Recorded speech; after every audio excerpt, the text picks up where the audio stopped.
बिस्मिल्लाहिर्रहमानिर्रहीम। अस्सलाम वालेकुम प्यारे व्यूवर्स, उज़मास किचन में वेलकम। जहाँ ईद पे मीठी डिशें बन रही हैं, वहाँ पर हम कुछ नमकीन डिशें भी बनाएंगे। तो ये मैंने ईद के लिए बनाई है जी चिकन पॉपकॉर्न। इसके लिए जो मैं मसाला आपको बताऊंगी वो बड़ा ज़बरदस्त है, वो एक दफ़ा पीस के आप रख भी सकते हैं। ये मैंने चिकन ब्रेस्ट के एक छोटी बोटियाँ जो 1 बाइट होती हैं वो कर ली हैं, ठीक है। और उसके कुछ ड्राई मसाले इस तरह। ये मैंने लिया अमचूर पाउडर 1 चाय का चम्मच, सुरख मिर्च पाउडर 1 चाय का चम्मच, नमक हस्बे ज़ायका, ये कश्मीरी लाल मिर्च 1 चाय का चम्मच, ये ओरिगैनो आधा चाय का चम्मच, ये सफ़ेद मिर्ची हैं ये आधा चम्मच, और ये काली मिर्च है आधा चम्मच, यानी दोनों पिसे हुए ये पाउडर हैं, ठीक है। इन सब को हम पीसेंगे इसलिए कि ये सब यकजान हो जाएंगे। इसको मैं एक जो मिक्सी है उसमें मैंने इनको पीस लेती हूँ। देखिए पीसने के बाद इसका ये कलर आया है, और इसमें से फिर इसको हम तकरीबन ये 1.5 जो चाय का चम्मच है ये मैं इसके अंदर डाल दूँगी चिकन के अंदर। ये एक साइड है ब्रेस्ट की जिसके मैंने छोटे छोटे क्यूब्स बना लिए हैं। अच्छा, अब ये मसाला देखें बाद में हमारा थोड़ा सा इस्तेमाल होगा, और उसके बाद ये हम रख लेंगे, दोबारा फिर इस्तेमाल करेंगे जब दिल करेगा। लहसुन अदरक का पेस्ट मैंने ये अभी दरदरा सा अच्छी तरह, यानी मतलब मोटा मोटा सा वो पीस लिया, कूट लिया, और एक लीमू इसमें निचोड़ लेना है खटास के लिए और जायके के लिए। आपको पता है कि जो भी कोई हम ऐसी चीज़ें बनाते हैं उसमें लीमू का बहुत ज़बरदस्त किस्म का जायका आता रहता है। एक हमने छोटे साइज़ का लीमू जो है वो निचोड़ लिया है, अगर बड़ा है आपका तो हाफ़ लीमू वो निचोड़ लें। और 1 चम्मच खाने का सिरका ले लिया, वाइट सिरका ये ले लिया है। इन चीज़ों को हमने अच्छी तरह मिक्स कर लेना है। आप चाहें तो ये 1 घंटे के बाद भी बना सकते हैं, और चाहें तो आप इसको अगर ज़्यादा आपने बनाने हैं तो ओवरनाइट रख दें। इतना ज़बरदस्त मसाला इसमें रच बस जाएगा ना कि टिक्कों का ये जो पेरी पेरी के हम बनाते हैं पॉपकॉर्न्स, इनका मज़ा दोबाला हो जाता है अगर हमने इनको काफ़ी देर रखा तो।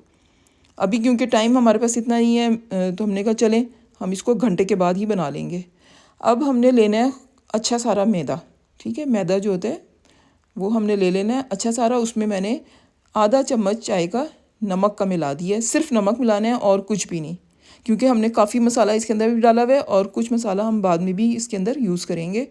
अब मैदे के अंदर इसको डाल के कुछ कुछ बोटियों को हम अच्छी तरह मैदे से इसका मसाज करेंगे, यानी उंगलियों से इसको दबा दबा के इसको हम यूँ इस तरह रगड़ेंगे कि इसके क्रम से बनना शुरू हो जाएंगे।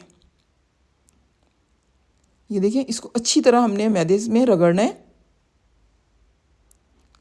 जिस तरह हम मसाज करते हैं ना हाथों को दबा दबा के, इस तरह इसका मसाज करना है बोटियों का मैदे में। और फिर हम किसी भी छानी में डाल के पानी के अंदर से इसको एक बात देंगे, ठीक है। ये देखिए इसके अंदर डाला मैंने, इसका फालतू मैदा जो है वो झाड़ लेंगे। ये देखिए ये झाड़ा, और ये पानी में इसको हमने डिप कर दिया। इसको हमने पानी में बिल्कुल छोड़ना नहीं है, बस डिप करके हमने इसको वापस निकाल लेना है। और इसको अच्छी तरह झाड़ के दोबारा हम इस मैदे में इसको डालेंगे, और फिर इसको हम उसी तरह ही दोबारा से इसका मसाज करेंगे। तो ये हमारे क्रिंकल्स जो हैं इसके अंदर बनेंगे, और इसके इतने ज़बरदस्त किस्म के ये हमारा पॉपकॉर्न तैयार होगा। और मैदे में नमक तो डला हुआ है, बिल्कुल फीकी फीकी कोटिंग नहीं होगी इसकी, और अंदर भी बहुत अच्छा इसका मसाला जो है वो रचा बसा हुआ है। आप यकीन करें कि बाज़ार के खाने भूल जाएंगे जब आप ये वाली डिश अपनी सर्व करेंगे, तो बच्चे बड़े सबको बहुत पसंद आएगी ये। और मेरे चैनल को भी सब्सक्राइब कर दें, और इसकी सारी जो तरकीब है वो मैंने अज्जा भी डिस्क्रिप्शन में दे दिए हैं। अब जो हमने दोबारा इसका मसाज किया है उसको हम फिर से झाड़ लेंगे इसी तरह ही। फालतू मैदा जो होगा वो सब निकल जाएगा, वो हमारे ऑयल को ज़्यादा गंदा नहीं करेगा, ख़राब नहीं करेगा। नहीं तो क्या होता है कि ऑयल पे फ़ौरन ही ऊपर सफ़ेद सफ़ेद से झाग आने शुरू हो जाते हैं अगर आपका फालतू ऑयल हो जाए। ऑयल मैंने फिर गर्म होने के लिए रख दिया था, और ये एकदम तेज़ ऑयल में डालना है, हल्की इसकी वो नहीं होनी चाहिए, टेम्परेचर कम नहीं होना चाहिए, टेम्परेचर तेज़ होना चाहिए। फिर डालने के बाद इसकी हम दरमियानी आंच कर देंगे, मीडियम टू लो नहीं, सिर्फ मीडियम।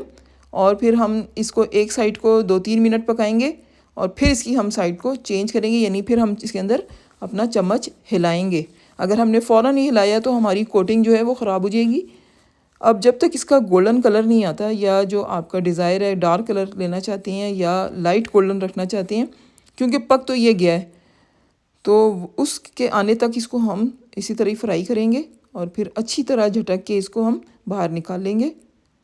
ठीक है, किसी भी जो हमारा होता है टिश्यू है या आपका कोई भी पेपर है, उस पर रख के इसका फालतू ऑयल, वैसे तो इसके अंदर ऑयल बचता ही नहीं है, ठीक है, वहीं पर ही सारा ख़त्म हो जाता है। इसको फिर सर्व करें और ऊपर से मैं ये जो मैंने इसका मसाला बनाया था वो मैंने ऊपर छिड़क दिया है, तो इसका मज़ा और दुबाला हो गया है।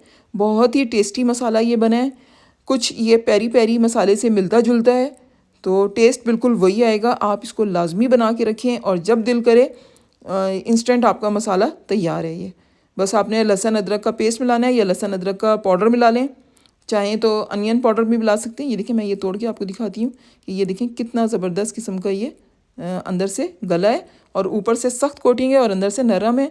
मिलते हैं एक और डिश के साथ, उस वक्त तक के लिए अल्लाह हाफिज़।